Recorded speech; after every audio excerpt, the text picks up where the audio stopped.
Good morning, good morning, good morning. Find a flag, stand in front of it, and let's pledge of allegiance. Ready?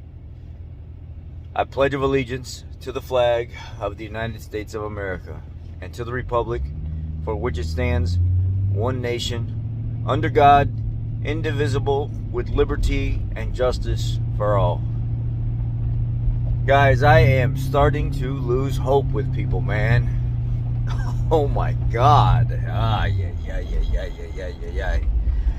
Now, recent topic was brought up. I haven't broke this to you guys yet because I don't know how to break this, to be honest with you.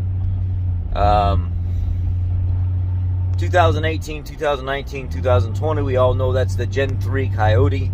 We all know in the trucks they have a plasma-lined cylinder. Low tension rings, plasma lined cylinder, recipe for disaster.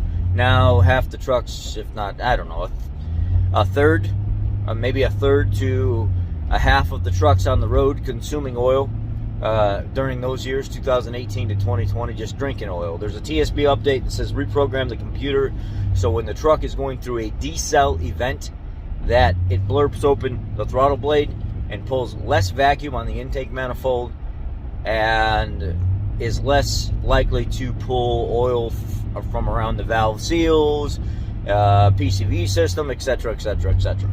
Puts less stress or less vacuum on the upper end as the vehicle is decelling. Okay, that doesn't work. It might stop, 4.5 to 5 quarts of oil between like 5,000 mile oil change intervals. Sometimes even less than that, 4,000 miles. It's doing it that bad. You end up having a situation where you don't get it ahead. You might go from 4.5 down to 4, or 5 down to like 4.5 oil consumption, and you don't fix the problem. The customer's vehicle is still drinking oil. You pull the vehicle in, let it get cold, rotate the engine over a few times, look at the cylinder walls, look at the top of the piston, oil all over it. Rotate the assembly, look on the back side of the valves, oil on the valves, and eat the whole engine. Okay, so with that being said, if I've already said that probably more than once, let's do it again. With that being said, I submit smart cost cap analysis on what they want me to do. I put in for cylinder heads, camshafts, timing chains, guides, tensioners, oil pickup tube, oil pump, the whole 9 yards. Don't reuse anything from the old engine, build a new engine. Comes back when the smart cost cap is submitted, just, I don't know, half hour later, 45 minutes later, replace the whole engine. Don't build an engine for this truck, replace the whole engine in this truck. But the top line of the parts breakdown of the stuff I submitted says short block, not available. Like, not available at all on a 2020 model F150. Not available. Like, never gonna get it again available. That type of not available. I gotta turn this thing down, it's overheating me. It's my M12 Milwaukee grid vest heater jacket, or grid or heater vest. It's not a full sleeve one, it just goes right here. It's just the vest style. I love it. I got a 3.0 amp hour battery, lithium in the pocket. But anyhow, so this is odd. The short block's not available for a 2020 F-150. These things are still under powertrain warranty. Go to the parts department, look at the parts department. Can you look up this VIN number and then tell me if we can get the parts for this engine, or can we get one of these gasoline engines? Oh yeah, it looks like it's a 6006-D. Click on it because it says SS for Super Session.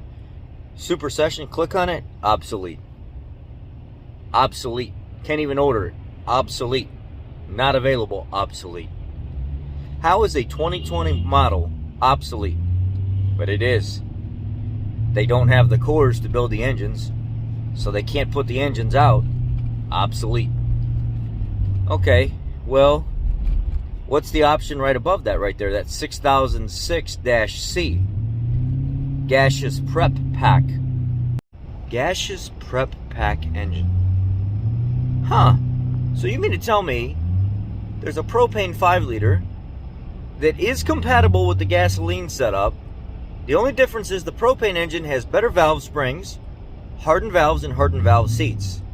So you mean to tell me I could swap all the gasoline stuff over onto a propane engine and give them a better valve train setup? Okay, then we should go that option. If it's available, that would get the customer back on the road, and they would have a little bit better peace of mind that they actually have a little beefier setup. I don't know how many times I had this mentioned when I was on the old TikTok, and I talked about this situation last night, and somebody said, so what's different about the block? Nothing is different about the block. I said the valve train is beefed up, not the block. The valve train, not the block. Repeat, not the block. It's the same plasma-lined block. So could you be one out of the 5 people or 4 people or 3 people or whatever it is, it's experiencing oil consumption issues down the road 10, 15, 20,000 miles later after I install this propane engine? Just because it has a better valve train to it doesn't mean it's a better block, because it's the same block and you could re-experience the oil consumption issue all over again. So what I want to do is, I've already submitted to Ford and we're going through the chains of doing it to see if they will approve me taking a propane 5-liter, swapping the gasoline stuff over and installing it on the customer's vehicle, because it will run exactly the same, except just better components, and get them back on the road. We're waiting on 2, one from February, one from March, and now another one's in that we're going to be waiting on. So that's the 3rd engine. We got to do something. Why would they not approve it? So sit tight. Let's see what happens. Y'all have a great day. I wanted to share this with you. 5.0 gas engines obsolete. Can't even order a 2018 to 2020. Something's wrong here.